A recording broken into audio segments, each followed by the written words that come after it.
Alright guys, hello and welcome in this next part of the Sim Kecing. I think it's already ninth part of this series broadcasting. For those guys who doesn't know what is Sim Kecing about, it is about it is about the other drivers. I'm inviting here drivers from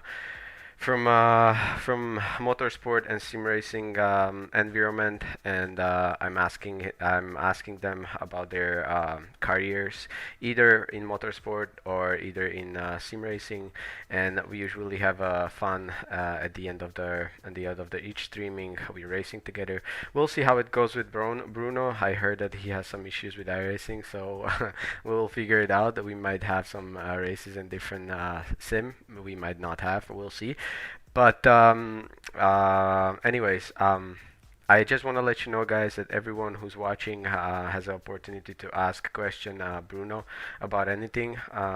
The best would be if you would ask about motorsport or sim racing, and then at the end of the stream, Bruno will pick up one question, which will be worthy of $10 coupon on Steam. On Steam, I'm gonna send them a gift card, so that's also about it. And one more thing, guys, if you guys like this format, if you like this idea, please subscribe this channel, and also down underneath this video in comments, there is a link for my Facebook page. Also, I will update all new information and updates about Sim Kecing and the new things which is gonna happen over there. So I'll be glad if you guys hit the like over there, and we can go from there. So today I would like to introduce you guys. As you can see about me, there's a picture of Bruno Carneiro. I was very honored and pleased when he accepted my invite. And yeah, of course, as always, I will ask him questions about whole his motorsport career. So I'm pretty excited already. And yeah, as you can all know, Bruno was starting with karting on pretty high level, on I guess on the highest level what is possible, and then. Basically he was racing in Formula Series, I guess China, Asian Series, F3, F4. So, but he will speak about it more detailed, and he will give us more information. So stay tuned, and let's have Bruno over here. I'm gonna try to connect on him, and then we'll have a talk.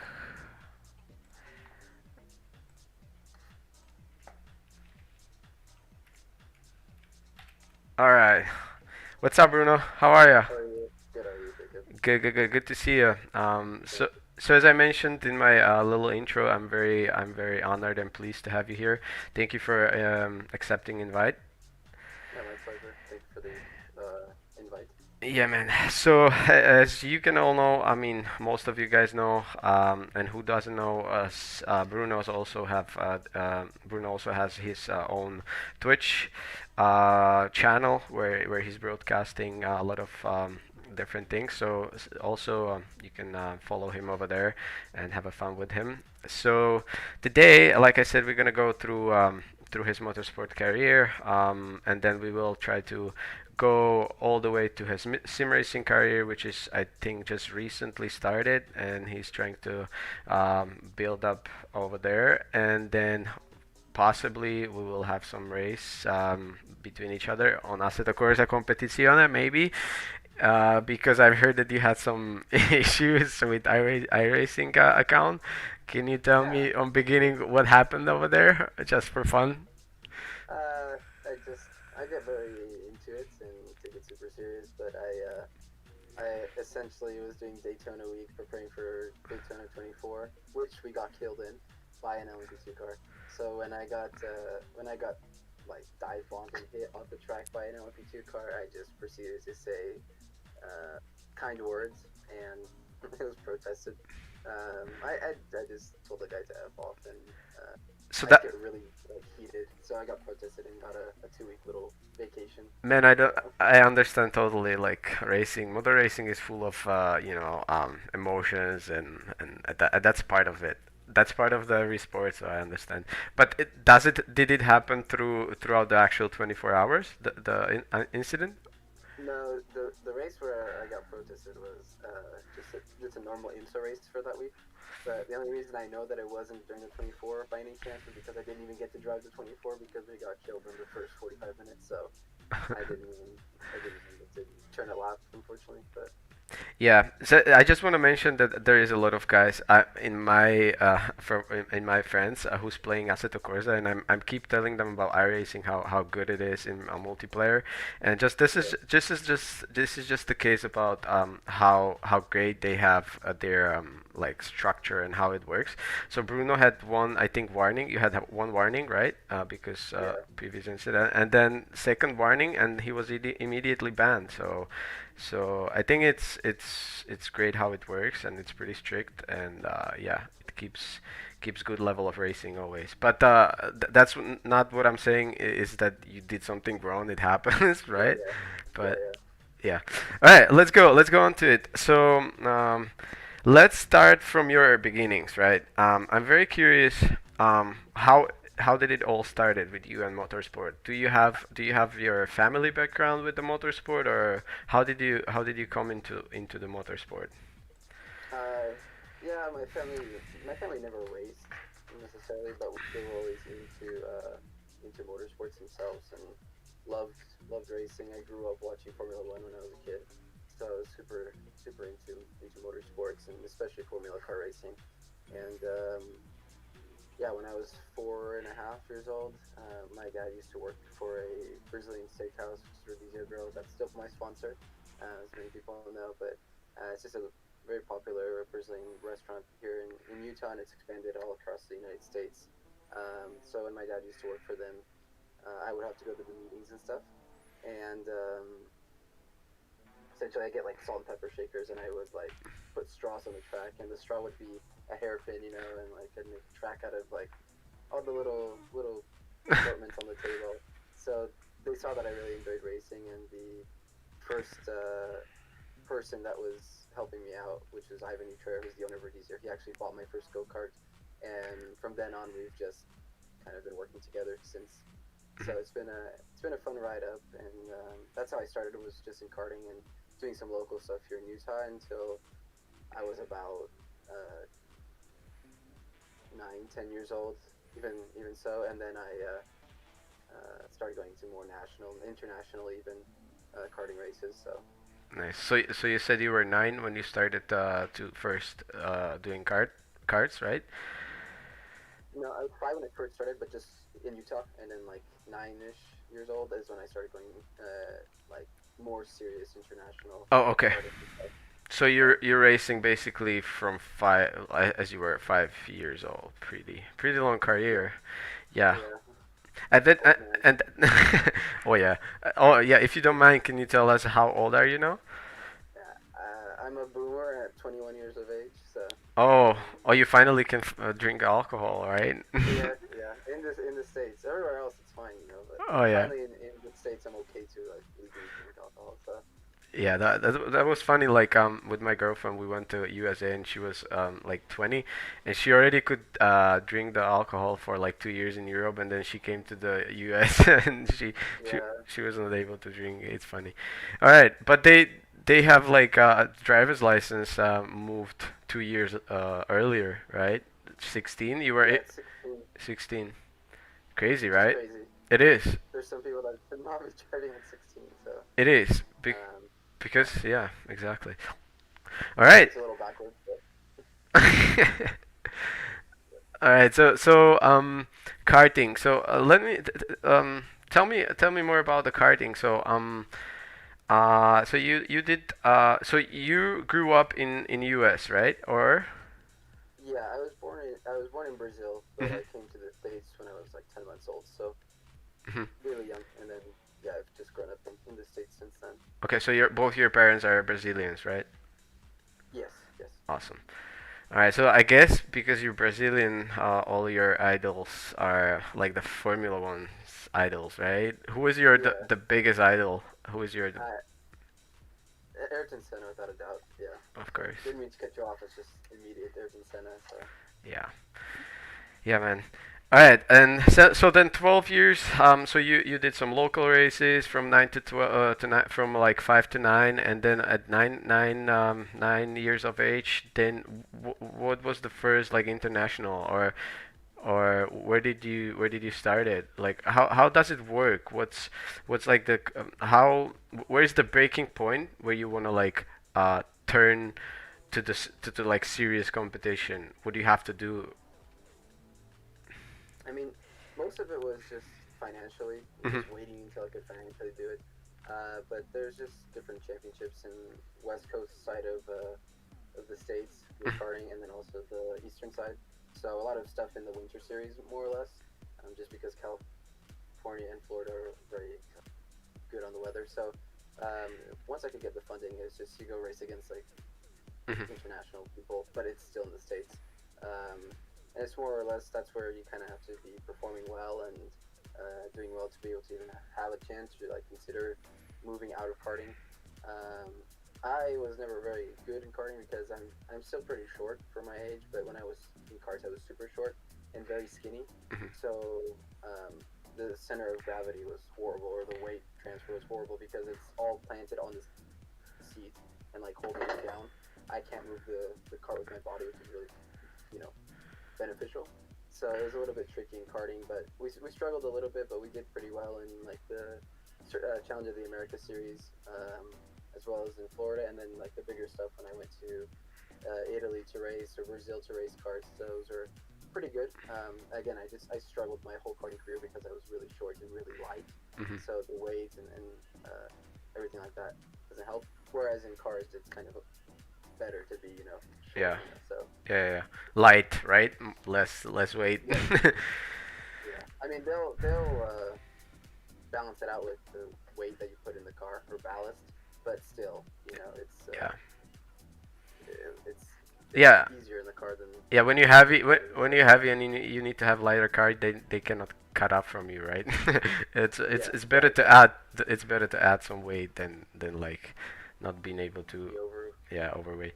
Awesome. Like a lot of people doesn't know, but in karting, even me, I was doing karting on very low level in the indoor karting, but it's very like you mentioned, it's very important to work with your weight, right? And a lot of people doesn't realize that if you're not working with your weight and your weight balance, then you can be very slow. That's Yes. a good point. All right, and then karting. So you were doing karting on international level. What or in what competitions did you do, or where did you travel? Yeah. So I did a couple races in Brazil. I did some testing as well in Brazil for a bigger karting team there. But I did Southern Brazilian Championship. I did a what was it? Like the National Brazilian Championship, Mhm.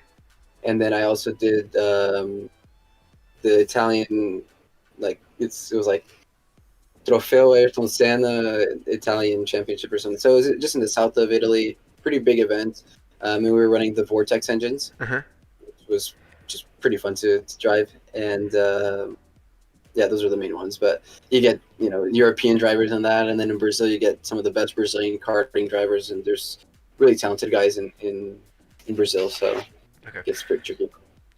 Did you meet? Did you have you met someone like? Did you meet someone like who's actually like in Formula Series 1, 2, 3 or throughout your Uh, karting? in the States, there's a few. I raced against not too closely because he was like the best team and I was in the worst team because of financial constraints. But Kyle Kirkwood and Oliver Askew, so like Okay. IndyCar drivers and stuff. In Brazil, there's a couple that rent to run like Formula Renault and stuff in Europe. Um, Enzo Fittipaldi, I drove with once, I think. Oh, nice. Um, Things like that. So it's just you pick up some here and there, and some names that I know, and like, oh, good, you made it, and some didn't, and it's pretty cool to see. Yeah. One more question. So there is you mentioned that it's very dependable on the financials, right? In motorsport.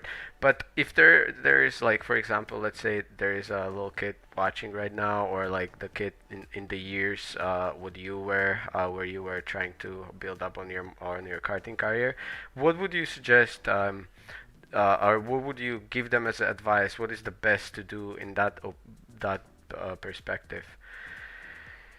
I would say, yeah, it's going to be difficult, but just kind of do your best to meet as many people and get to establish contacts early on from an early age, because even getting sponsorship at a young age is super important, and just kind of knowing everyone and being friends with everyone, and you never know who might be willing to help you or who might be able to assist you, and it's good just to be not to be like fake friends with everyone. I mean, just go be friends with, be yourself with other people, and get to know as many people as you can in the racing world. um, and you never know who might be able to help you or who might know someone that can help you. So it's kind of just keeping your doors open, and knowing as many people as possible, pretty much. So Exactly. All right. Good. Great. Great, man. Okay, so we are in the kart racing international. Okay, when came the point where you were switching to the open wheels? What age you were, and like what was the breaking point? yeah. So the breaking point for me was there's Minimax, Junior Rotax, because we were racing Rotax in the States, Junior Rotax, uh, Senior Rotax, and Masters. Those are the classes. As soon as you get out of Junior and you go to Senior, in my mind, that was like, okay, that's when it's over. Like I'm either going to cars or I'm staying in karting forever. Hmm. If I like go to Senior and really get invested in it. So when I was 15, I was still in Junior Rotax, but it was close to that breaking point to go into the next class up in karting, and I was like, nah, I don't want to. Karting's not for me. I want to go cars. So when I was 15 and a half or so is when we started looking to a first car, which I have a pretty funny story about. But we bought the Formula Mazda here locally in Utah, which is my first car that we did. That was when I was 15. And I did some testing in it, and it was pretty fun. Just took me a while to get it took me a while to get used to, because I was not used to suspension and like springs, and the car being so soft. So it was a Hmm. whole new world, because karting is all stiff and stuff. So, but yeah, I tried to start racing at the end of 2015, I believe it is. Yeah, the end of 2015. So when I was 15, and they actually told me no because I was too young, and like, no, we don't know if we can trust you, blah blah blah blah blah. Which now, if you go look, there's 14-year-olds driving Formula cars in Europe and stuff. So, and so 2000, or sorry, no, that was 2014. Sorry, 2014 we tried to do that, and then 2015 I did my first season in the Formula Mazda, uh, in Utah, and then 2016 so on. We started growing in Formula Mazda, and then Formula 4 and stuff like that. So. Yeah, that's great, man. That's awesome.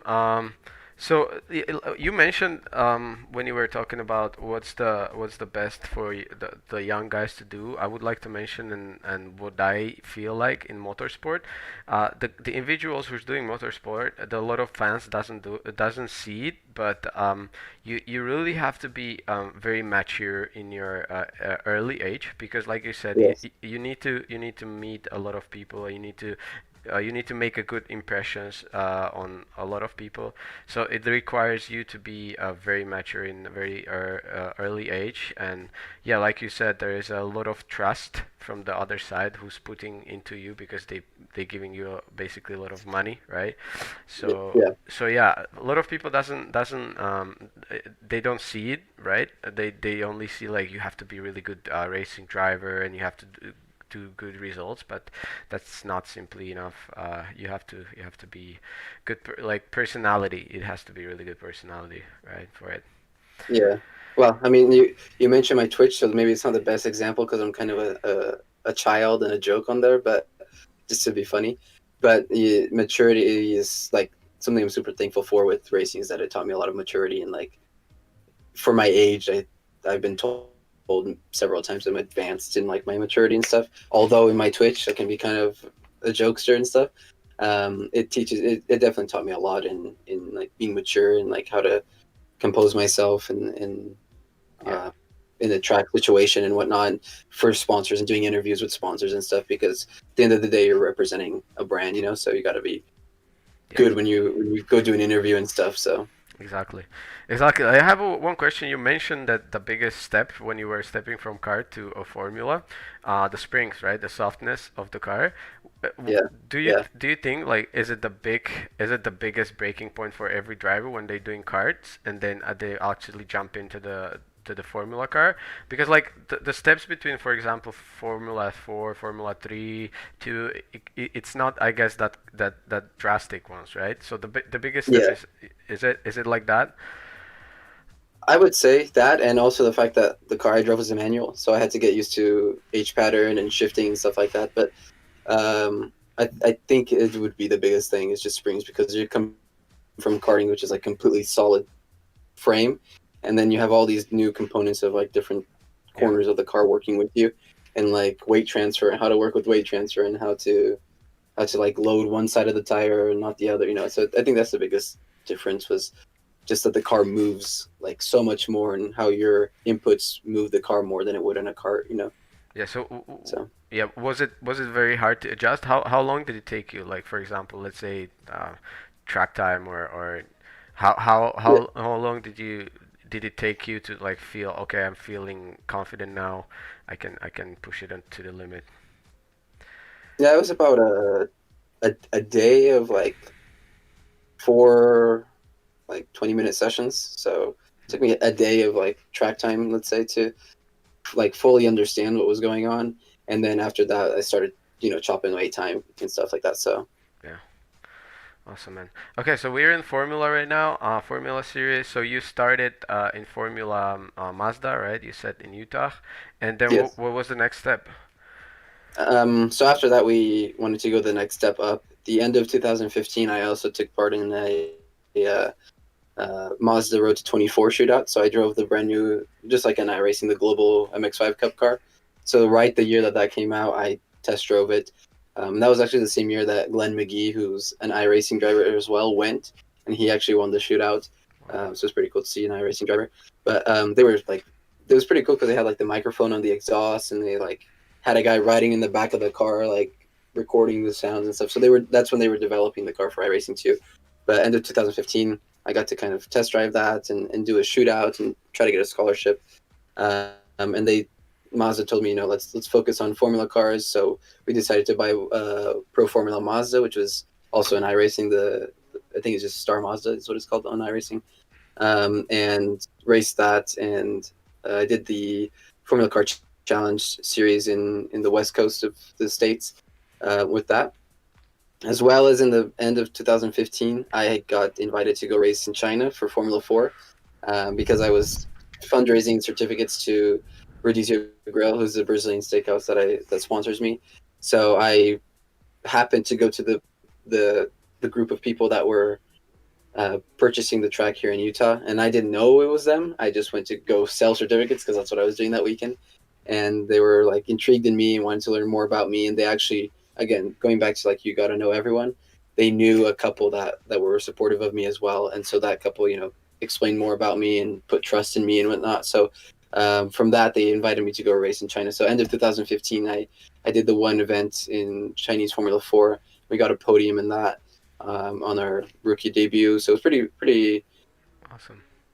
good and exciting. So for the next year, we had already confirmed the Pro Formula Mazda, and then also on top of that was the Chinese Formula 4 series, and they wanted me to do the full season to try to contest the championship and try to win overall. So yeah, 2016 was a busy year, just doing two different championships, but I was extremely thankful and lucky to have the Chinese Formula 4 side, which was honestly the bigger championship that I was doing, kind of covered for. My job was literally to just be the foreigner representing the new track that the company had bought. So Yeah. Awesome. I guess like a lot of experience from that year, right? A lot of racing. Yeah, and driving Formula cars have to be awesome, man. Uh, yeah, it's the best. is the best, right? Can you Yeah, have you ever tried? What was the highest Formula spec? What you tried? Like Formula 2, 3? Have you tried for? three. But Yeah. I'm sorry. Go ahead. Yeah. Go Go ahead. ahead. Yeah. Yeah. No, the Formula 3, but the Dallara. So I So think they have an iRacing as well. the same one? So yeah, same one. So I just prefer it because except for the FIA Formula 3 that they have now, nothing really compares to the Formula 3 Hmm. Dallara edition, just because or the Dallara chassis, just because the new Formula 3s that they use in like it's the same chassis they use in Formula Renault, but they use in the Toyota Racing Series and they use in the uh, oh god, what is it? It's like the regional Formula 3. Hmm. It's a heavier car and like bigger tires and stuff, so it's not as fast and you can't really carry as much speed through it. But I think the Dallara F3, that chassis is just so perfectly built, and it's ideal downforce Hmm. car. You can't really compare with it. And I drove it when it got the Aero update, so it wasn't when the like before the Formula 3 had that nose that kind of stuck out, and Hmm. then when I started driving it was with the nose that went down and had the wider wing that covered the front tires, so it's like even more downforce. And yeah, that was just kind of kind of beautiful car to drive every time. Yeah. So So is there a big difference between those types? Like for example, Formula Renault, Formula Mazda, then Dallara. Can you feel the big difference? Is it like yeah, it's quite a bit. I did 2018 was my last year doing Formula 3, but we only did one race because financial constraints. And then Formula Renault is what I ran the next year in Asia, and you can just feel a huge difference, not only power wise, but it wasn't too big of a difference power wise, but the aerodynamics is just insane. Like the difference in the aero grip is crazy. So um, yeah, it's still they're all good cars, let's say, but just the Lara, you can have so much confidence in it if it's set up properly. Let's get that clear too.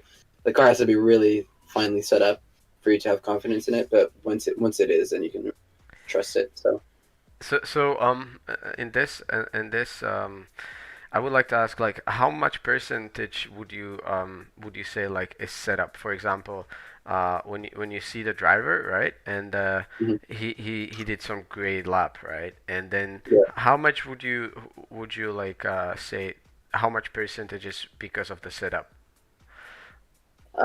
it's a good amount. I think for you to be in a series like Formula 3, some people can afford to get there, and that there it's a little bit of just the equipment and money talking and stuff. But for you to be in the level like Formula 3, you do have to know what you're doing. So all in all, the drivers are good, but I think what makes a difference as well is the setup and like the equipment you have, but also the confidence in that equipment. Because for me, like I did my first year in Formula 3 in a car that I was essentially making setup changes for, because Hmm. it was a very beginner team. Like their first year, they didn't know what they were doing very well, and like I would be questioning, what do you want to change on the car, like, which is a common question, but it wasn't like what are you feeling, like what do you feel so we can change it. No, it's like, what do you want to change so that you can change this feeling. And I was like, Yes.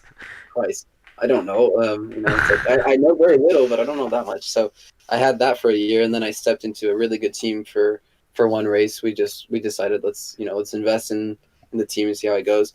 Um, but it took me a while. Like I finished sixth in Suzuka, but I was only 2/10 off versus being a second and some Hmm. off the year before. So it's like it's a whole new world when you have a proper team and setup and like the right equipment, because it makes the car drive at the level it's supposed to. But then a lot of it is just getting experience in that and getting comfortable with that, like control in the car, because that's like a whole new level. It's like, oh wow, Yeah. the car can actually drive through here at this speed, or can actually commit at this point. So it takes a while to get used to it, but a lot of it does have to do with setup, I think. But Yeah. being able to drive the car on the limit is a big one too. So Yeah. How many people did you have in your team in that point? You said like very amateur, like not amateur team, but like people were still learning. How many? Oh yeah. me is me. I Really? didn't have any. Yeah, I didn't have any data or anything like that. Japanese F3 was good because like the top three would get data from the qualifying. So that was like our aha moment. Oh, we got data. We can look now. Like, where the hell are we so slow? But other than that, it was just me. Like, I was just figuring out, like maybe I can change this. So, but Oh my God. yeah, it's it's bad because Formula 3 is intense, and it's like I'm trying to figure out my setup. I'm trying to learn how to drive a new track that I've never been to, and like it's crazy. So Wow. Wow, but like, yeah, that's head off, man, that you did it like on that level, what you did, and of course, I think it learned you a lot. Like, you taught a lot, right? Like, I mean, yeah. yeah. So yeah, great. And what would you describe as the best your the best result or like your best period in Formula? What are you the most like the proud the most proud of? Uh, it's difficult because my the answer I should go for is my Formula 4 season. Like, oh, that was great, I won, but I think the it was good competition, but it wasn't like the best competition, let's say. So it was great, we won and stuff. So that automatically is a great season. But I think my last season in Formula Renault, even though I was vice champion, it was like I was really like pushing myself. I was especially with this one kid. It's a good friend of mine, Joey Alders, and he was just like we were neck and neck like the entire time. So I think although I didn't win the championship in the end, we got victories, we got pole positions, and it was like I was pushing myself more than I ever had, and like definitely driving at my limits. Just there were some events where again the setup like we just couldn't compete in Sepang in Malaysia because our tires were for whatever reason, I don't know if it was like our camber usage or our caster or something, but our tires were falling off Hmm. way too quick in the race. So we would be really quick off the bat, but then we would just completely lose it. And then it was really weird. We get like this weird graining. So that goes back to the setup stuff. But it's just we would be off like a foot off in some of the races and just couldn't manage to make it work. But I think that year I was really just pushing myself as much as I could and like really on top of it. And then it made me feel good because the week after Formula Renault ended, the Formula 3 Asian Championship began, and he went to run it as well. And then ended up winning the championship. And he was running against Nikita Mazepin. He was running against like Oh. Formula 2 drivers that had nothing to do and went to go race Formula 3. So, he's competing at that level. Pietro Fittipaldi was in that series. There's like some big names that were racing. So it's like, oh, he's winning, and I was like there too. If it makes me wonder if I had the financial meanings and I could go race, maybe I could be there as well. So I think Formula Renault in 2019 was probably my best year. Is just like really pushing myself as a driver. So Hmm. Was there a time in your career when you were actually thinking about like I might be there, I might be going on that high level or not really? always is like a dreaming kind of thing. Like I hope or I want, and really working for it. But it's you just get a lot of no's in trying to pursue sponsors and stuff, and it gets a little demotivating at times. So although there was times where I was like, yeah, I'm gonna make it, like I can do this, or I'm confident in myself. There was more times where I'd be like, yeah, this is not gonna work. I don't think I can make it. So Hmm. it's a little bit demoralizing at times, but you just gotta like keep your hopes up and stuff. And kind of now at a point where it's a little bit more difficult, and I just kind of sat back and like I'm letting work kind of take over, and like it's more coaching is my job more or less. And being able to get on track with that and like help others get up to speed and stuff.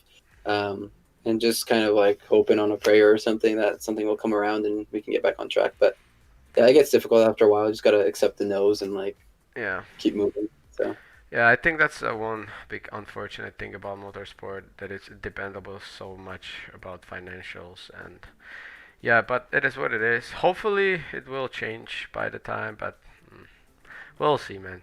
But yeah, yeah, yeah, good job. Good job for you to compete in those series. It was already like great accomplishment and yeah, be the first in F4. Right now I'm sharing uh, uh, I'm not sure like Wikipedia. oh yeah. I'm not sure if it's trustable, but that's the closest what I found it. I don't know. Yeah, Is it pretty accurate? I can look. The funny thing about Wikipedia is that someone went onto my Wikipedia and edited and Uh-huh. put under like they made a subcategory called iRacing and put this guy will hit and run and blame it on you. So Wikipedia is kind of hard to trust, but so anyone can change it? I guess so What because the the heck? guy put. Yeah, and I went back and I like edited it because I guess I can edit it too. I've never touched. It's not my Wikipedia, but Okay. I like went to go find it and there was an edit button next to it, like a little pen, Hmm.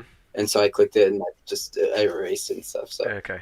because we raced together, like the way I met you was racing at Montreal, I think, and like Yeah. we were super clean. That's how I race everyone. Is just like I'll race hard and I'll race you, but I'm not gonna punch you on accident or like on purpose, you know. So Yeah. um, but yeah, so yeah, Formula. So the 2015 Formula 4 was just because I did the one race. Formula 4 is correct. Formula Car Challenge is correct. The Japan Series is correct. We only got 1 point finish, and Hmm. that's when I was like doing the setups myself. 2018, I finished in 11th because again we only did the one weekend. Hmm. And then the 2018 endurance race. So that was lots of fun. That was in a Huracan Super Trofeo. Hmm. So that was a 6 hour endurance race here. I did like 3.5 hours of it in the middle of the race from like when the sun started to set into the night. So that was super fun as well. We won the championship in that, and then Formula Renault vice championship, Nice. which is pretty fun. So yeah, So 2020 is it? Did you is it big? Like, did you not continue just because the coronavirus?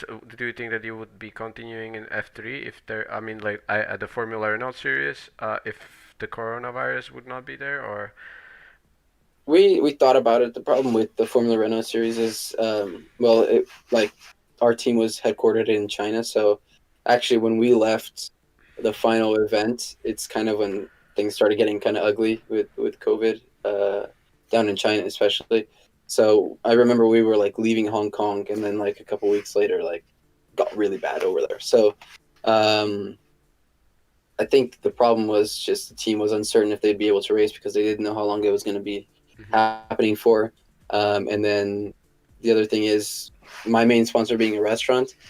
Restaurants took the biggest hit with COVID, so it made it really difficult for Rhodesia to be able to afford anything because they still are taking like a really big hit on the making money side and profit side. So Yeah. they're not in a position where they can kind of give finances back. So Yeah. Okay, let's move on. Let's move on. Let's wrap it up. Your Formula career. So then there is some. Also, you had some career. The cars racing, right? So you said you did yeah. 6 hour endurance on Super Trofeo, right? What else did you Hmm. What else did you race on cars also? You mentioned MX5 Cup. Yeah. What else? What cars did? Yeah. So the MX5 Cup, Mhm. the MX5 Cup was just like a shootout that I was doing. I raced a M3 E36, not E46, E36. I keep mixing them up. E36 Mhm. that I did an endurance race with as well, twice.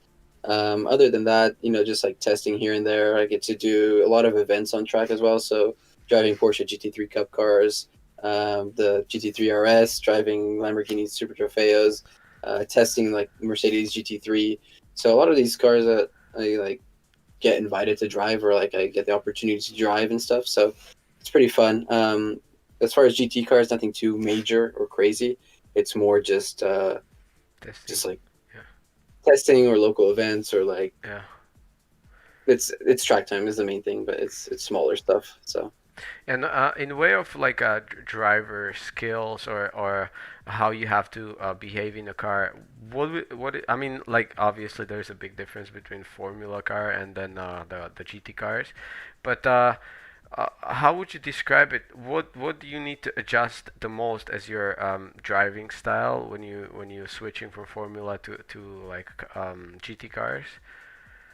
yeah, biggest thing is I feel like that you both have to be precise, but I think the precision in a Formula car is elevated because your braking points are so much later in a Formula car. Your uh, rate control has to be so much more in depth with a Formula car because you don't have any aids. It's easy to lock up. You have to like be super precise with your like with your inputs and applications. Um, and then the whole aspect of like learning how to use aerodynamics to your advantage.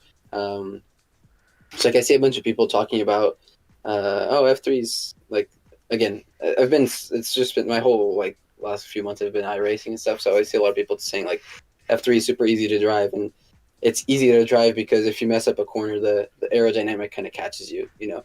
But it's being able to use the aerodynamic grip to your advantage. That's a really difficult part. That's why it's so hard to drive a Formula 3 car, because yeah, it's easy if you're like off pace a little bit and you make a mistake and like the grip will catch you.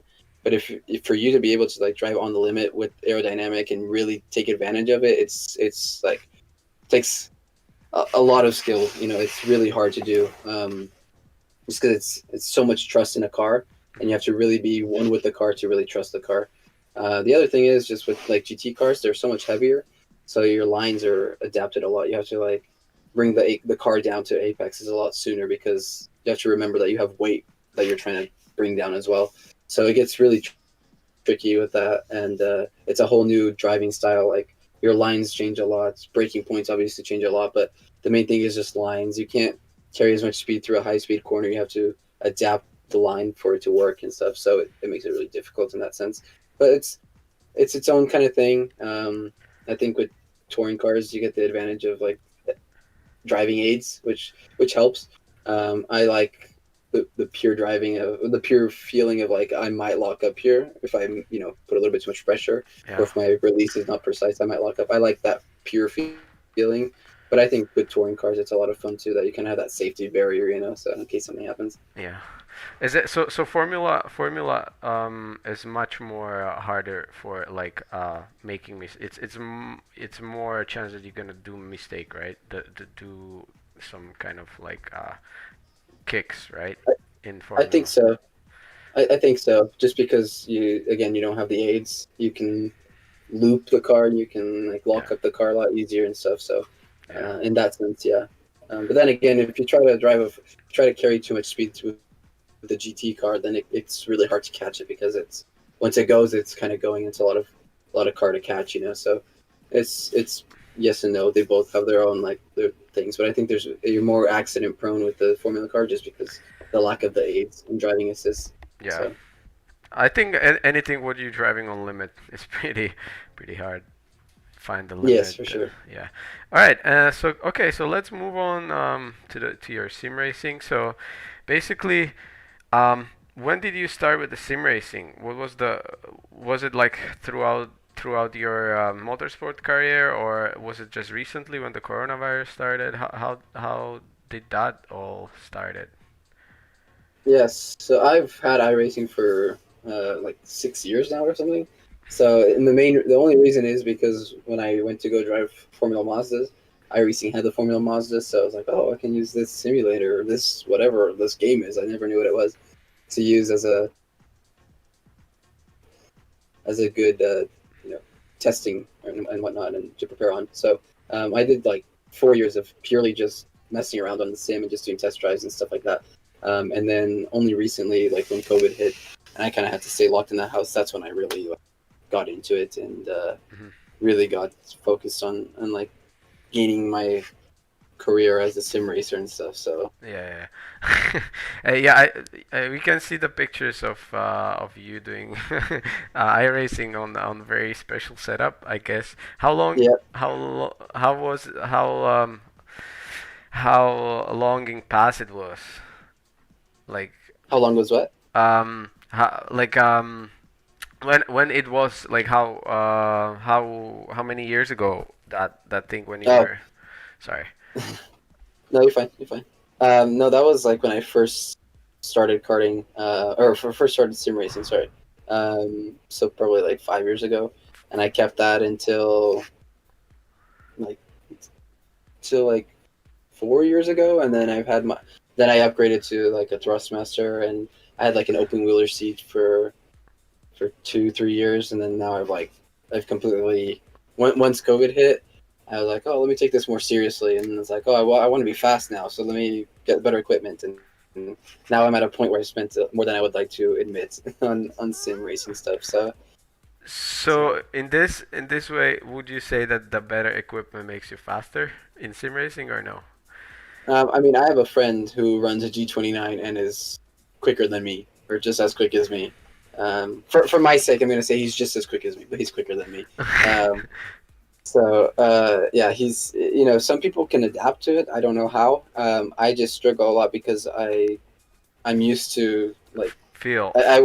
I'm used to the feel. Yeah, I'm like used to feeling the car react to me. I'm used to like a proper brake pedal, which the brakes that you're showing are a good friend of mine, Q3 Sim Sport, that are fully hydraulic.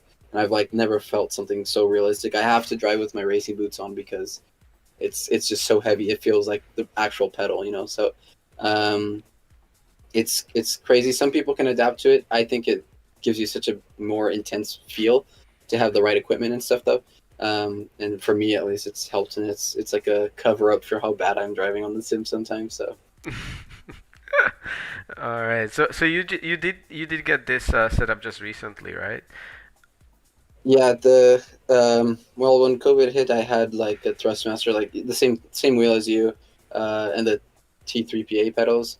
And then like 3 months ago, I got the hydraulic pedals, and then my sim rig, like I have aluminum now and stuff. So I got that about 2 months ago, and then my wheel, which is the cube controls and like a VRS direct drive, Mhm. I got that a month ago. So it took me a while to get used to. I got up to like 5K I rating, and then I dropped 1500 because all of this new stuff that I was trying to get used to, Yeah. and then like I'm finally starting to work my way back up. So So okay, yeah. But you think you're gonna be faster now when you got used to it, right? Or what do you think?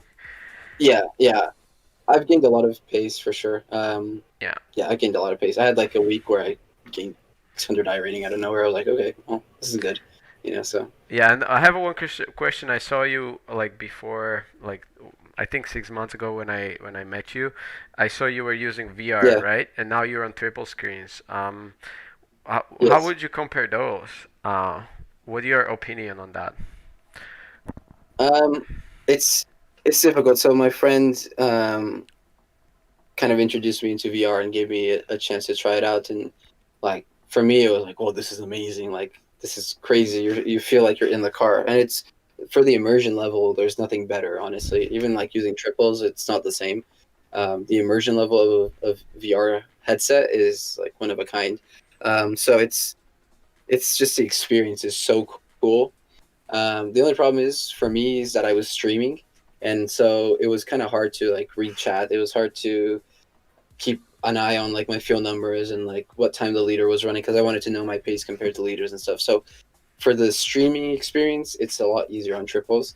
For the immersion experience, it's a lot better on a VR headset because you're like in the car.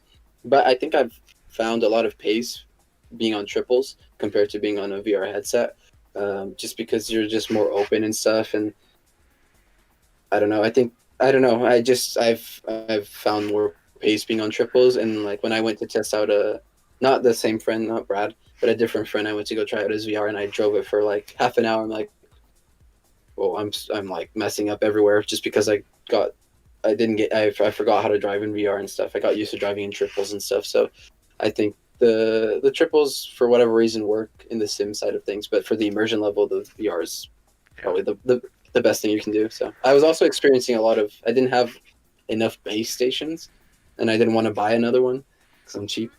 Even I say that, and then I just bought this, but so I didn't have an extra base station, so the screen would kind of like lag and stutter sometimes, so that would get in the way and kind of Yeah. mess up the driving experience a little bit. So So if you would not doing streaming, would you use still VR or do you more like triples in way of sim um, sim racing? I hate to admit it, but I prefer the triples. Yeah. I already yeah, me too. I tried VR, and I also obviously I'm on monitor right now. Yeah, I'm the same, man. I don't know why is that, but I'm always faster on monitor. I don't know what's the reason for that. Like you said, immersion and feeling of it, it's awesome with the VR, but I don't know. yeah. I always found some extra time with the monitor. I don't know why.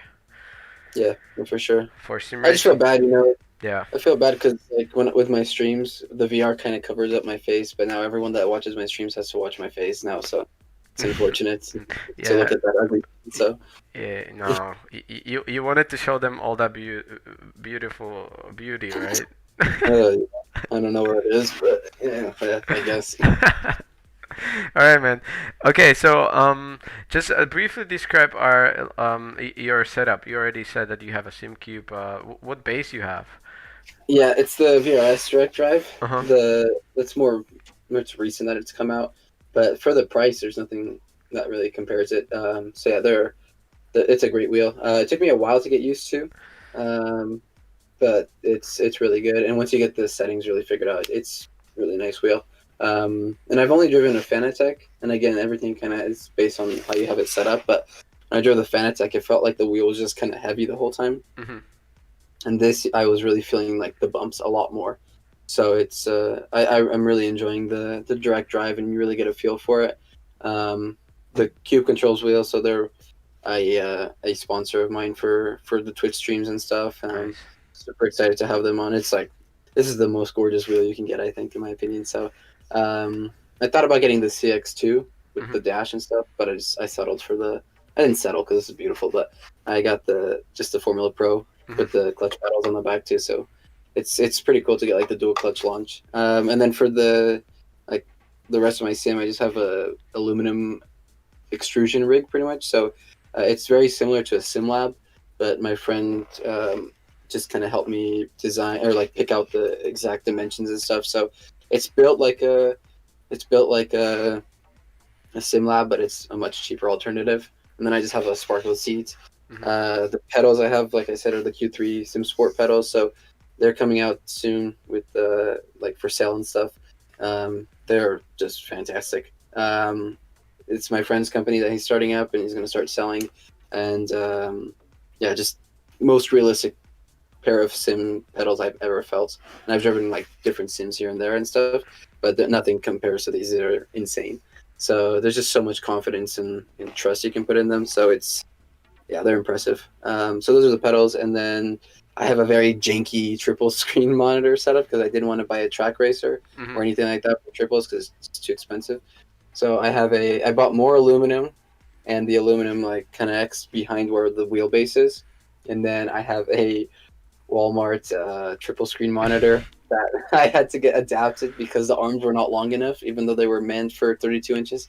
It didn't fit 32 inches, so I had to buy or make extensions, and then even when I did that, it like flops kind of on the side. Hmm. So I have 2x4s that I screwed in that are like supporting the back of the triples. So But I think but the triple monitor is kind of janky looking, but it works, you know. So but nice setup in overall, man. It's really good. yeah, Yeah. thank Yeah. And where are you? Are you in basement of or? you. Everyone thinks I'm in like the Harry Potter closet, like under the stairs, which is kind of what I am. I'm pretty sure the stairs go like right here Uh-huh. to where I am, but it's downstairs. It's like a storage closet. We have our storage on this side, and then this is just like the nicer storage. So it's like it has carpet and shelves and stuff. So it works because I have like all my helmets in the shelves, and yeah, it's my own little space. But I don't know if I can show you, but like this is the distance to the wall. Oh my God. It's like nothing. How you going? Yeah, How you going away from your team or going there?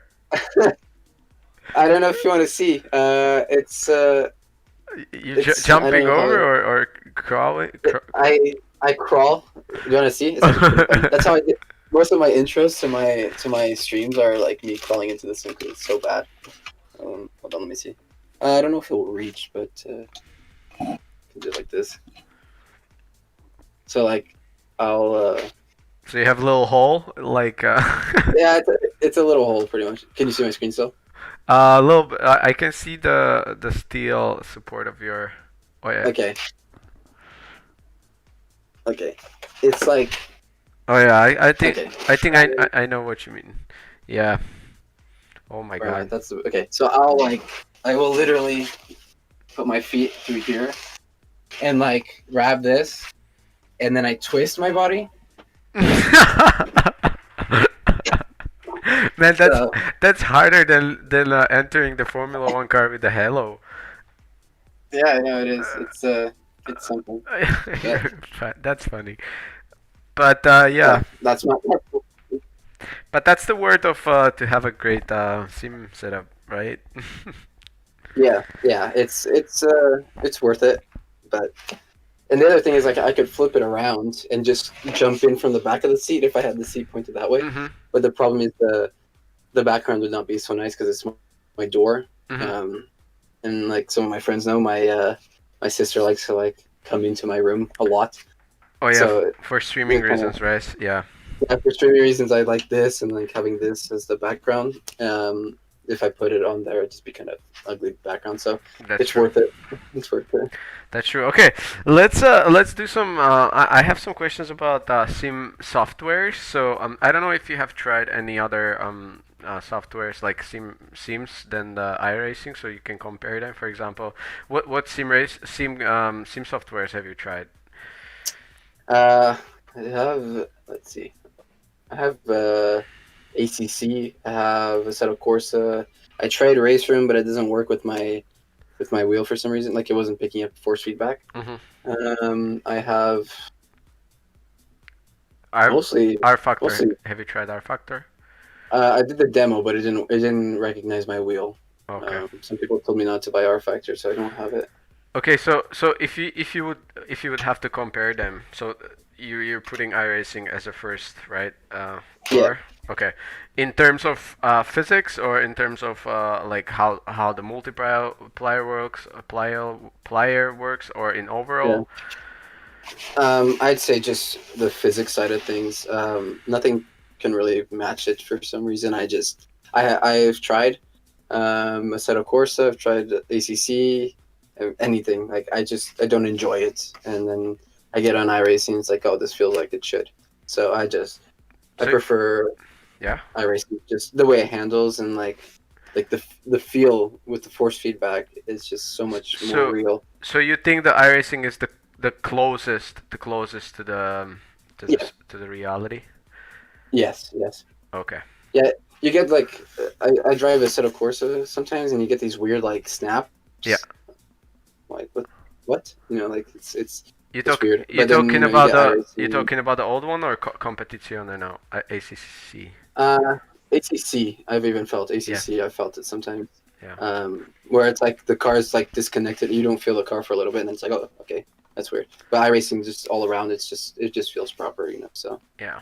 Yeah, because in our community, like Slovakian and Czech community where I am from, the ACC getting very popular right now, and I think okay, the main reason is because of the availability and the price of it, right? The iRacing yeah, is pretty expensive. Like it's expensive for them, um, and they're claiming that nothing better than Assetto Corsa, right? And I've never actually tried. I've never actually tried real cars on the real road, like on the real track. So I cannot tell. But for me, iRacing feels the best. I don't know why, but the feeling of it for me, it's the closest to reality. And yeah, yeah, so it's really good to have confirmation by you guys, like real drivers, and yeah. All right. So yeah. No, yeah. no, I was just gonna say, yeah, it's expensive, like completely expensive. I know, but you're getting what you pay for. In my mind, it's it just feels so good, you know, to drive. So Yeah, exactly. Exactly. Good. All right. Within the sim racing, what is the most favorite track? Or give me top three. oh god, hold on, I'm gonna go to my iRacing because I don't even know. I need to think about it. I know in real life, Suzuka is my favorite track of all time. Centripetal Circuit, that's my favorite. No, I was kidding. The big round one. Um, that's a good question. I don't know. Do Yeah, you? it's Jefferson Point for sure is my favorite. Um, Sonoma I like a lot. That's not a really popular track on Mhm. iRacing, but I like it, like in the sim world. Um, Imola is really fun. Zolder is really fun. I'm supposed to give you three. Yeah, give me top three. Um, top three is Suzuka. Nordschleife, Suzuka Nordschleife, and oh man, Barcelona. I don't know why. I don't know why I love Barcelona on the sim. It's so much fun. So Yeah, I think it's a great track. Only problem with the Barcelona is that it's overdriven, I guess. Like a lot of people, okay. yeah, driving it a lot, so it kind of get boring after a while, but it's a great track. Yeah, yeah, I And enjoyed it. and in your real life, what's your the most favorite? You said Suzuka, and do you have top Suzuka. two?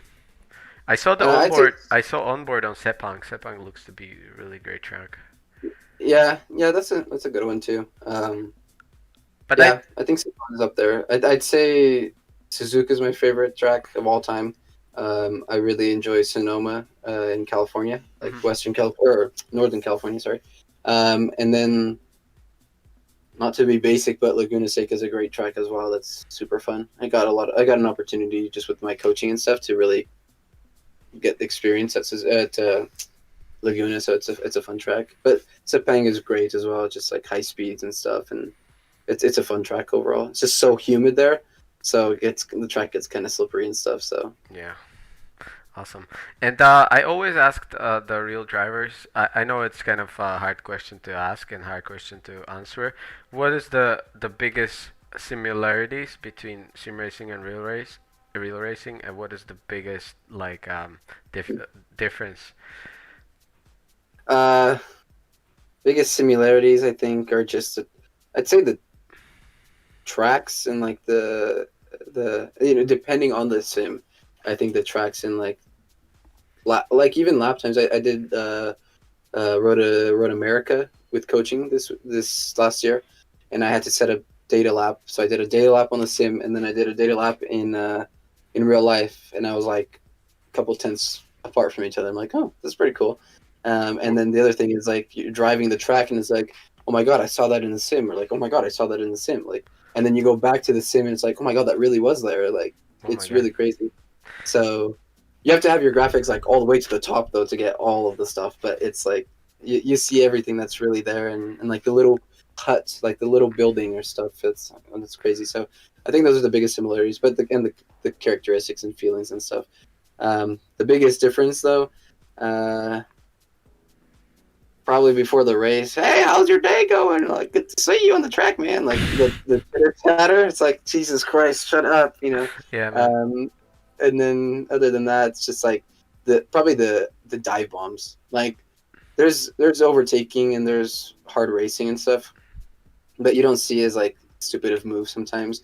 The thing is, like in the sim, it's not real. There's no consequences. I mean, there's consequences, but it's not like a real life consequence. There's no cost of crashing. There's no anything like that. So you see these kind of silly moves that are dumb and don't need to happen. That will 9 times out of 10 result in a crash that you don't see in real life because there's a consequence that's about to happen and stuff. So that's a big thing. I think Yeah. that's the difference. Yeah, I've heard that a lot from I think that the biggest difference from other drivers also. The actual yeah, consequences and then the sim racing doesn't Great. All Yeah, right. get hit. So but Exactly. yeah, And even not even like the financial side, but even like the life, like the protecting yeah, your health, right? There's like the yeah, aspect of like you're getting scared actually. yeah, exactly. Awesome. All right, man. Let me check what I have here. Oh, I wanted to I want to just one last thing I want to get touching. I want to touch your work. You're saying that you're working as a coach, right? Um, Yeah, so how does it work? Like you work on one particular track, or you working within some company which doing like events throughout some different tracks, or how does it work? for like driver coaching, I do like just one-on-one stuff. I do with like a client that I'll have or clients that I have. So I'll fly out with them, or I'll go to a track that they're racing or that they need help on, and just like work with them through a week or work with them through a track day or whatever it may be, like one-on-one on the track. I do events as well, so I do ride-alongs for a company here in Utah. So I just that the green Super Trofeo that you were showing pictures of. My job is just to do laps in that. and like take people around for ride-alongs and stuff, and Mhm. it gives a good experience for the company. And then also there's driver coaching that I do within that company as well, but it's not as intense because it's a big group, which is it was hard with COVID, but we kind of made it work at like a distance and stuff. But just it's quick. Like I'll jump in the car with them and like, oh, I see this. Let me drive your car real quick. This. Okay, go. Then you're good. Mhm. So I think that's the coolest part is just I get like the cars I get to drive. It's like wow, this is insane. Like 720S is by far my favorite car that I've ever driven, and I get to do it just because it's like my job and stuff. So it's super fortunate for that. I'm super lucky. Mhm. And yeah, and then the other thing that I do too is like I do a lot of online coaching with iRacing. So I use iRacing as a coaching platform. So I've kind of grown a little business around it and launching a website soon for it, and just trying to uh, kind of help people on the sim side. It's because it's easier than going out to a track and stuff. You're just on the sim, and like I can get data, I can get all this stuff that I can go over with clients, and it helps them get up to speed. And like in any kind of sim or in any kind of coaching situation, it's really cool to see the progress. And I even had a guy that I coached last week message me like, Bruno, I'm almost at 3 seconds quicker than I was going last week. It's like, oh, that's great. Wow. He was just starting, and like Yeah. taught him as much as I could in that one little hour, and like it's really cool to see the progress and stuff. So Yeah. Awesome. So how does it work now throughout the coronavirus? How often you're in the work or basically in the work? Like you doing every day? Are you working every day or you're not working weekend? Or how does it work? Or whenever you have a client or whenever it's the event.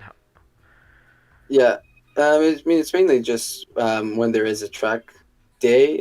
We were doing every other Wednesday was our track days, and then for like the races and stuff, it was just depending on the schedule. But I had a couple clients, so you would get like 2 races a month or Mhm. 2 race weekends a month. So it kind of worked out that way. So it's not ideal now because we're in the off season and there's not a lot happening. So I'm just kind of waiting for everything to kick off again. But that's why the sim racing is kind of helpful because even my clients that I work with in real life, they are sim racing now.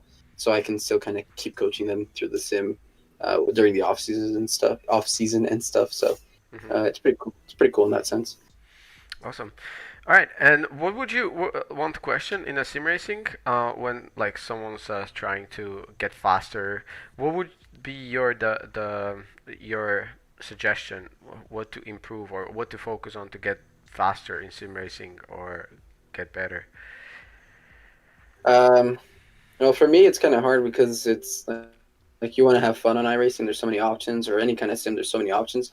But if you really pick a car, and it's kind of similar in real life too. You pick a car that you're going to race, and that's your car, and you just kind of develop your skill around that car. Because it's kind of hard to go jumping around back and forth between different series or different cars and stuff, classes. So kind of like picking one car, that's your car, drive that car. That's how you can find the biggest improvement. Because at least for me, like when I really stuck with GT3, that's when like my I rating trace started going up, and that's when I started performing better. It's just because that was my car, and that's what I was focused on. So I think if you just pick a car that you want to work with and go from there, that's the ideal thing. So although it's super fun to jump around and like Yeah. drive a Formula car and then go drive the LMP2 and then GT3 and stuff. So So that's basic the hard part. Yeah, so basically, if you want to build up some results and get better, stick up with one series, one car, and get familiar with the car, and yeah, precise. Yeah, Hmm. I know. Yeah. Awesome. All right, man. In real life, what car do you own, if you don't mind me to ask? My baby. It's it's probably not that cool of a car, but to me, it's like my love. But I have a Mark 7.5 GTI, like a Golf GTI. Oh, nice. Um, yeah, I love it so much. But it's a stick. It's manual, so I had to get a manual hot hatch. So Nice. yeah, it's pretty fun. Oh yeah, that car. I had just the stock car. I had Golf 7 also, but uh, Okay, cool. I love that car. It's awesome car, Yeah, man. they're great. Yeah. Yeah, they're great. And I almost got a Golf, but they had a GTI, and I was like, oh, I'm gonna go get the GTI then. So yeah. it's a little more power. And what's your dream car within the reality? Do you have something Yeah. like there I always classify it as a two dream cars. One dream car is like what I can get, what I actually can get, and then second is like this is I never will be able to get, but if I would have like all money of the world, I would like to have that car. So what is your real dream car? Like what you would be able to get eventually in the future? Yeah. I think RS3, like the RS3s are so nice. I think that car is just insane. And it's like at the moment I definitely couldn't get it, but it's something I would like to get. Hmm. But RS3, and then I just have my dream car is my dream car used to be a Audi R8. Especially when they came out with the new generation, the Mark II. That was like, whoa, that car is perfection. But the GT3 RS is, yeah, that's my baby. So I love I one love day, Porsches, man. Yeah. yeah. Well, the only reason I ventured away from like wanting a R8 ever, like my dream car, was just because once I drove the GT3 RS on track, it's like holy crap! I don't know how Porsche made such a good handling car and such a good sounding car too. Like 9,000 RPM is insane. So Yeah. uh, yeah, I love it. I love it so much. And anything like unrealistic dream car, something like if you would have Oh, all money of the world, what would you pick I, up? I just buy like five GT3 RSs. No, I'm kidding. We got all the different colors and stuff. No, it's a good question. I don't know. I feel like supercars are like those supercars are really cool to see, But but it's like for I don't real know. life useful, right? Like for Yeah, yeah. I mean not useful. I mean like they're not any way how you can use it, practical. right? Yeah. Yeah, they're not practical. I mean, Useless. they're really cool to see though, but I don't know. I don't know. I think maybe even a 720S. That's topping it for me because those cars are that's a supercar to me Yeah. for sure. So Yeah, man. And then one last question is crashes. Have you ever had any crash in on racing, like in your racing career? yeah, not too bad. Luckily, I've never broken a bone or anything. My biggest crash was in Formula 4. It had rained the night before, and then I took the final corner and got on the AstroTurf a little bit, and it like spun me into the wall. It wasn't too bad. The damage was kind of big though, but I've never gotten hurt from it. And Hmm. then yeah, I don't think anything else. I've That's never good. crashed a customer car or anything like that, thankfully. So That's good. knock on That's good. wood What for that. So What about real life? Have you had any car accident in real traffic? yeah, I like GTIs. I had a Mark V GTI that I bought in like 3 weeks after buying. Some guy went to make a make a left turn as I was coming, and then realized that wasn't a turn and turned back to the right. Hmm. So he was coming the wrong way, Oh my god. and like yeah, I avoided as much as I could, and it was like just head on, both sides head on. So that totaled that car. But you were So fine, yeah, right? Both. yeah, I was fine. It kind of shook me up. I got a 4X from that, but it kind of shook me up. So Yeah. It's not funny, definitely. yeah, it was pretty rough. They saying It that. was sad because like I got the car 2 weeks before and then gone. So Yeah. it was All right, sad. guys. Let's go through the questions. Do we have any questions here so we can? Uh, I think my friends have been in the chat and kind of just being funny. So we'll see. yeah. That happens also. That happens always. Never mind. All right. If you guys have any questions on Bruno, would you like to publicly ask? Feel free to, and Bruno can pick you up, and I can give you little price for it. If not, never mind. We'll move on. And probably that's it from today's interview. I asked everything what I wanted. It was cool. I was cool, Chad man. Thank you very much. Yeah, Um, thank you. what do you think? Should we try that? Should we try that Assetto Corsa or? Yeah, I can load it up. I'm not very quick on a Assetto Corsa, but I can load it up. Me too. I don't play that much. I'm focusing on iRacing always. But let's try. Yeah, Let's put it yeah. on. We'll see what's gonna happen.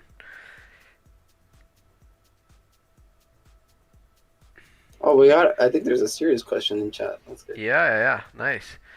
It's it's Enzo. Yep. Enzo asking, do cards still have the best mechanical grip? Um, I think it's kind of. Is that our question? Is that the final question? It's yeah, it's the question. Yeah, yeah. Yeah, I think karting has for sure some of the best grip, uh, in the sense of you're just like stuck on the track, you know. Uh-huh. So in that sense, yeah, I think karting has the best mechanical grip, and it's just like it's planted on the track, you know. So it's just it comes with like the stiffness of the cars and whatnot. So it's pretty impressive. Yeah. Is it even feeling wise? Is it even bigger than Formula One? I mean, not Formula. Uh, As a Formula car. um, I don't. Well, the thing is, like, for the speed you're going, you know, not, but it just feels like it because you're. If you look down, the ground is right there, so it's the feeling. It feels like, you know, you're going way too quick, but it's just because of the position of where you're like sitting on the ground, pretty much, you know. So Yeah. that's the main thing. So if Yeah, man. That that sounds. makes sense. Yeah, that makes sense totally. All right, we have Yeah. some. Let me check if I can connect on this server. Okay, I'm in ACC. Yeah, I've tried ACC. Like I did a few races, and I'm like, it's fun, but it's I don't know. It just doesn't feel right. Yeah, me too. Like once I try ICC, I always miss iRacing, and like I'm always lacking something. And then when I come back to iRacing from ACC, I'm like, wow, this is what it is. Yeah, yeah, yeah. I joined a team recently, so I've been focusing a lot on iRating and just trying to like get a bigger iRating number and stuff. So that's why I've kind of been really just focusing on iRacing and stuff like that. So Yeah, we have another question no, from Yaro Olear. He's one of my okay. friends. If you knows where the Slovakia is, if yes, describe it. Oh, I can't describe it, but I'm familiar with where it is. I used to be really good with geography, but I definitely Do you know lack what? it a little bit. Do you know what part of, not like what continent is it? Do you know? In the European Okay, and what part part. of Europe? If you will tell that, you would be good. Like, is it west, It's east, or mid? East. It's closer to like Eastern. It's not Eastern European, right? It's like We are. I'm gonna tell you where in our country it's exact midpoint of Europe. okay, Yes, okay, so we are in the middle. But yeah, okay. you're good. You're good, man. You're good. I'm No just no ignorant. worries. I'm ignorant. No, it's not like that. It's the same like I would ask you. I would ask some European guy, where is Utah? Yeah, Where is Utah? yeah, Or where is Colorado? Right? yeah, I'm yeah, telling you, 95% would not know located. They would know that it's in USA, but they would not be able to locate it what part. So no worries, man. yeah. All right, I'm in. Uh, If you turn on the Assetto Corsa, I don't know if you're able to. yeah. So Okay. go to the Serverless. multiplayer Yeah. and type in searching online racing altogether, small. Okay. Multiplayer. I don't know where to search it. Uh, Like server list. there is a search list. Like there is a column where you are able to type in the name and Hmm. able to search. It's about the when you have a list of the servers and about there is a little column, like the black column. Okay, Here. it's just loading for me. Okay.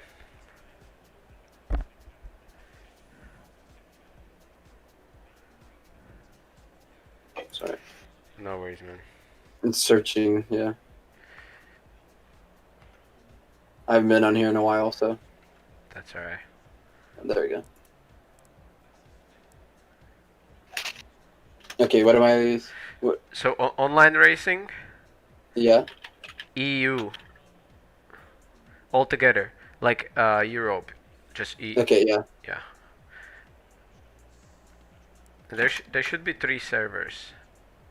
When you,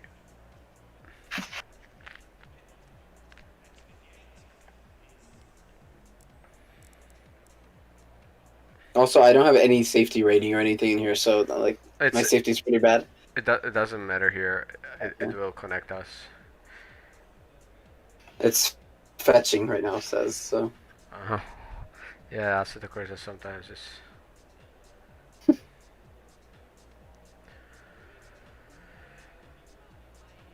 Alright, we're going to give you guys, if you guys still here, we're gonna give you 2 more minutes and you can ask more questions. If not, then Bruno will pick up one of those 2 questions, which will be chosen for some gift card.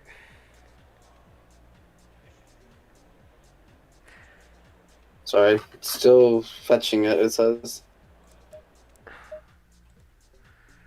Okay.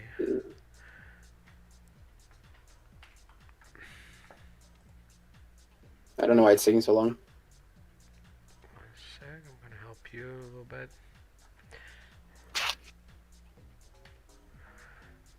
So, yeah, is it working now? It just loaded, but it's back to like the main screen. Okay, so go to the multiplier once again. Yeah. And then there you have a server type, all, mix, GT3, GT4, cup, Yeah. So select all, and then type in underneath, there's a column, type in online racing EU. Okay. Yeah, that's where it stays loading. An error occurred, it says. Interesting. Oh, wait. Okay, no, I got something. Monza, Paul Ricard, and Nürburgring, is that right? Yeah, so MCC test. Let's do the first one, Monza. Let's do Monza, and the password is OREU. OREU? Yeah, and yeah, I don't know. Pick whatever car you want. I'm gonna try this. The one thing that I wish iRacing had was the McLaren 720S, so.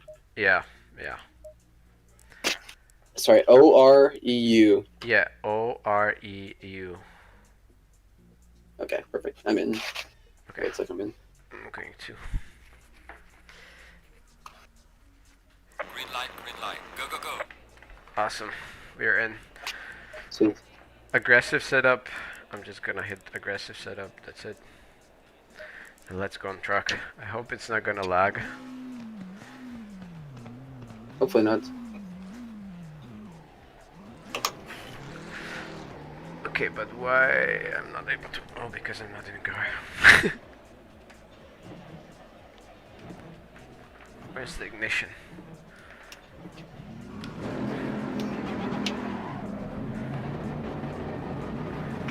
Alright, man. Sweet. Do you remember how to drive this? Hey, give me the guide. You're gonna be my. You're gonna be my coach. Oh my god. Are you sure?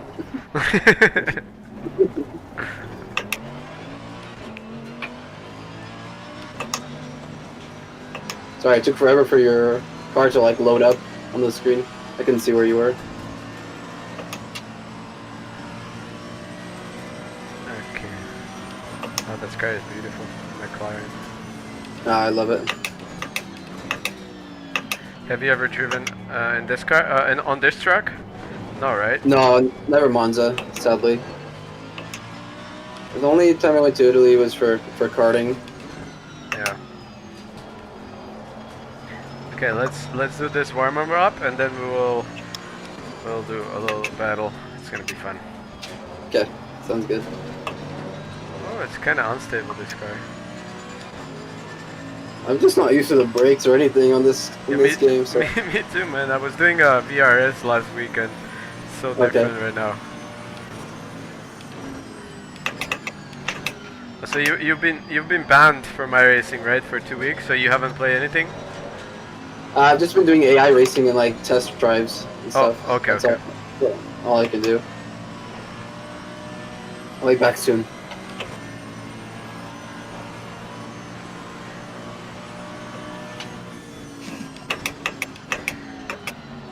Oh, it doesn't slow down enough. In this game, it's really crucial to have a good pressures. I don't know why they made it like that, but Okay. I mean, like in real life, obviously, it's the same. But in iRacing, you always hit the lowest pressures and you're good. Car Yeah, exactly. Clear on the left. Car on the left. Clear on the left. Oh my god. Oh, me too. Floor.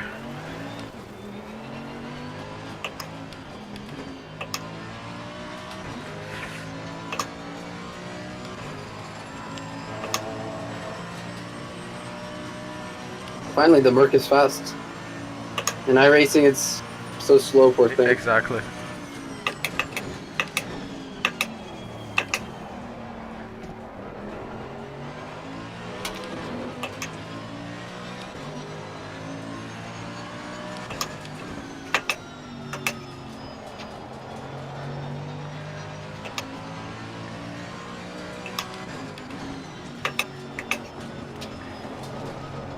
No. All right, the next lap on the straight, we'll do a rolling start, okay? Perfect. And then we'll go.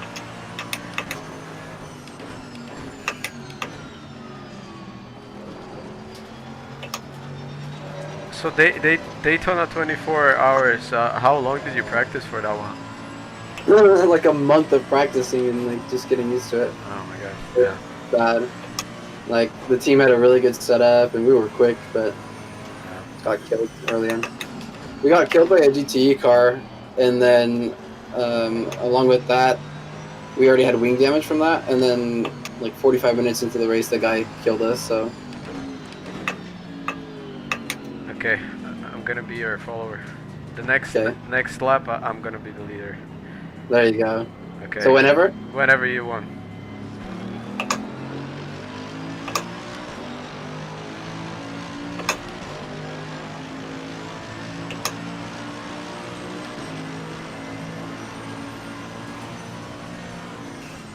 Car on the right. Clear on the right. Oh. I was so scared to like blow turn one that I broke way too early. Yeah.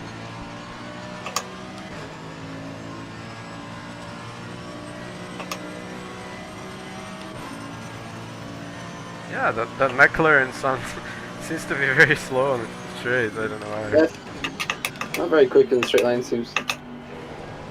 The driver is not driving very good either, though. So, not only the car's fault. Don't worry about me. Oh, he's flashing. Oh, he's flashing. Have to get in your head. You know? He's getting angry. Don't start to swear at me. I'm gonna protect you. There you go. No, you're too nice. I can't swear at you. You're too nice. You didn't hit me off, so.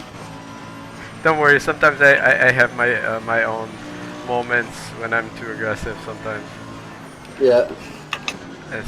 as everyone does.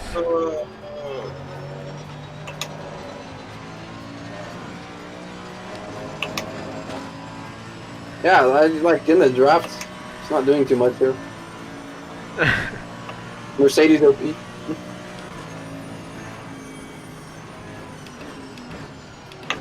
Do you like Monza? Yeah, Monza's pretty good. Yeah. Yeah, it's a good track. All right. Iconic. 1-0. I'm gonna do rolling start. Okay. Well done, mate. Trust in the best.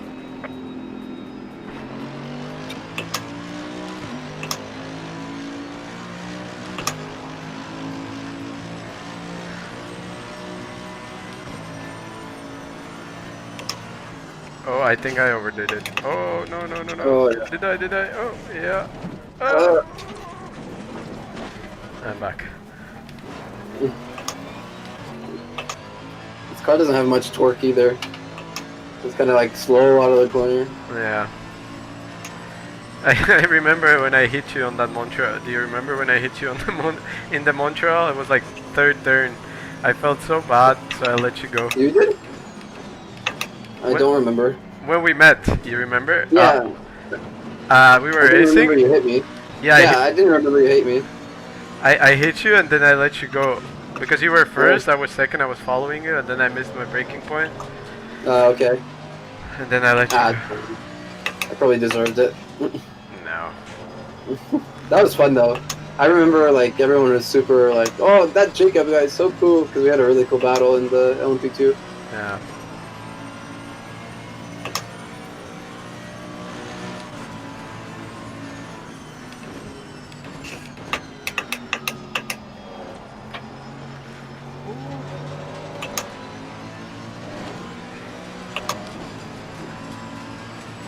Jesus Christ. What? Well, you have GP2 engine. GP2 engine. It's because I'm driving a McLaren. Maybe they have the Honda engine. Yeah. Clear on the right. Oh, no grip. All right. Okay. 1-1. All right. That's gonna be final round now. Oh dear. Slow down on 70 kph, and then whenever you. Okay, I have to see where it shows kph. I can't even see kph. Whatever. Oh, right there. There you go. I'm not used to this game.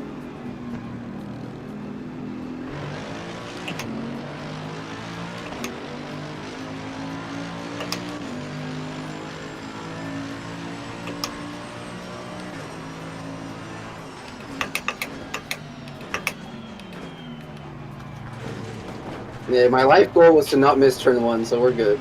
Yeah, we both good.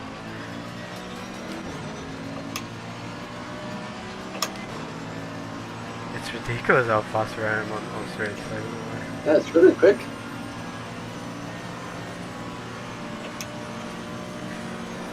Car on the right.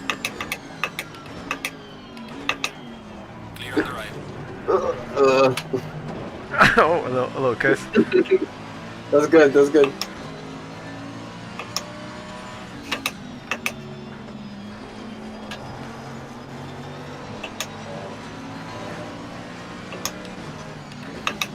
I'm not getting any off track, that's good.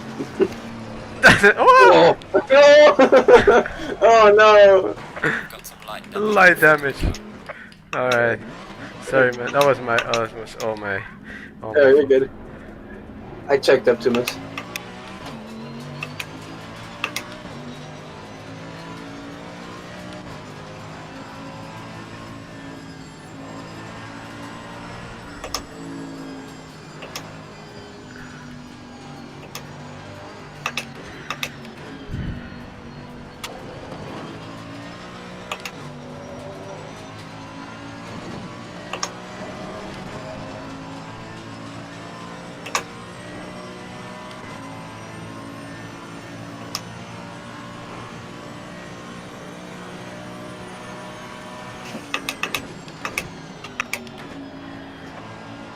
Alright.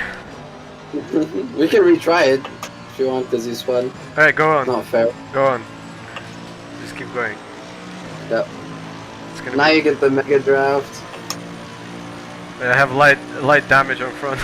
my hood is vibrating on the front.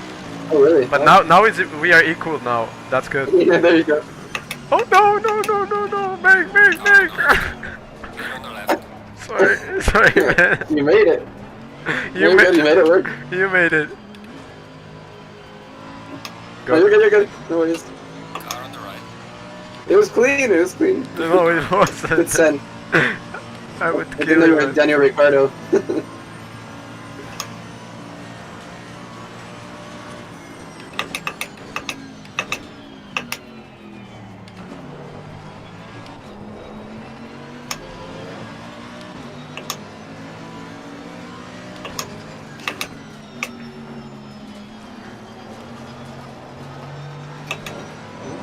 Oh jeez.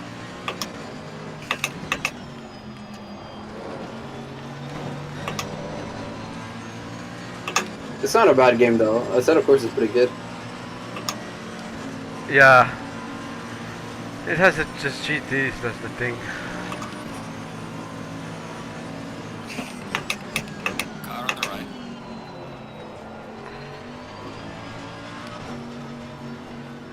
Oh, am I gonna survive? Oh, I survived. I thought that curb is gonna kill me, but fortunately Oh, the final one. curbs here are more gentle than in iRacing.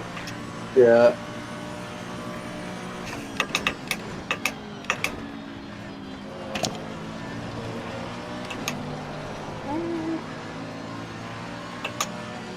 Nice. If you didn't have damage, you would have beaten me by far. So. No, that was fun.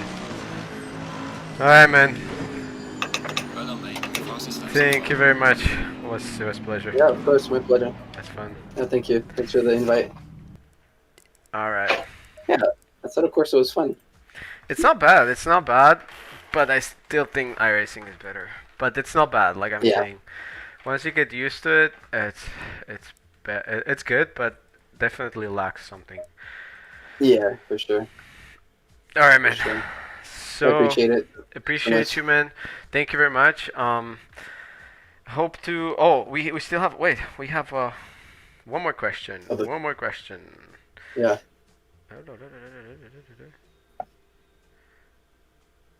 So what is the Ola, it's a good question actually. What is the most common mistake what people do when you coach them?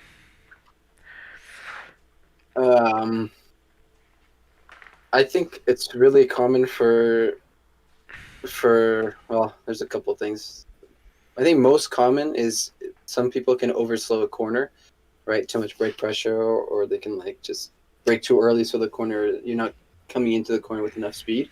So people will often, start accelerating really early because they feel like they've slowed down too much. So then they'll start accelerating before the car is even turned enough, and what happens is then you start to kind of like slide off the track. So I find like a lot of people do it as well, and it's like just common sense, because if you overslow, it's like, okay, I got to get back on power so I can get going. But when you start accelerating, then it's gonna really throw you off track, if that makes sense. It just creates understeer, and it's something I teach, is just with the weight movement and weight transfer in the car. It's all based on how your inputs are on the pedals, so it's super important in that sense. But that's probably the biggest thing I find, is people just start accelerating too early in the corner and upsetting the car. Nice, yeah, good. I didn't know that. I didn't expect that aspect. I would say like they're braking too early, or like too late or something, but like accelerating, it's interesting. Yeah, just mainly so it doesn't throw you off track, Yeah, man. Yeah. Creating the atmosphere. All right, so we had basically two people. Which one would you pick as the best question? Is it was Enzo, I think, and it was. Did the last Sith also make question, or? Sorry again. The last Sith. The last question. If someone said something, but in Czech, I can't read it, so. Oh yeah. The one question. Oh, basically the last set he's asking what I already asked you throughout the interview, but he's asking what's the main difference between the kart and then the Formula. Gotcha. You already described that one, but yeah, thank you for the question. The last set. All right. Which one would be, or let's do it like this. Wait, we're gonna do wheel. We're gonna do fortune wheel. Okay. Fortune wheel. Okay. Fortune wheel. Just like my my giveaways, I have to do it the wheel and stuff. The spinning wheel. Wait, how'd this work? Wait, I'm gonna put it on the streaming. Okay, so I'm just gonna erase these, I guess. Oh yeah, and now I'm gonna do, so first was Enzo, then Jiro, and then the last set. We have 3 competitors. Alright. Now I can roll. Oh yeah, it's rolling now. Ooh.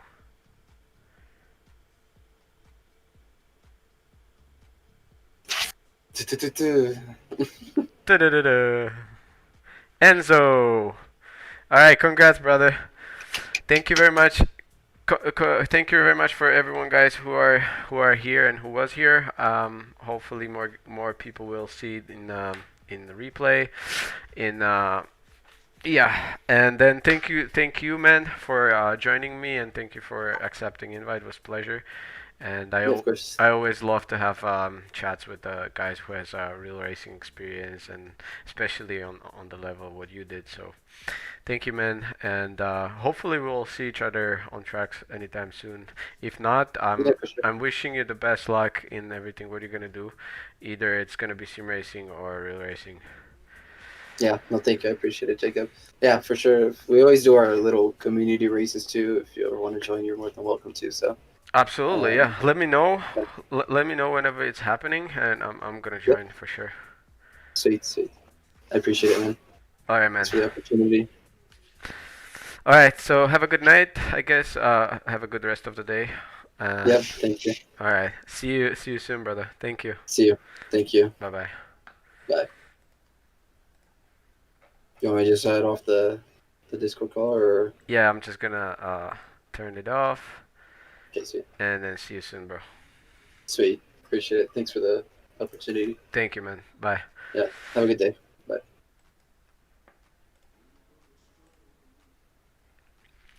All right, guys. So this one was my fourth guest, and I'm very happy to have a chat.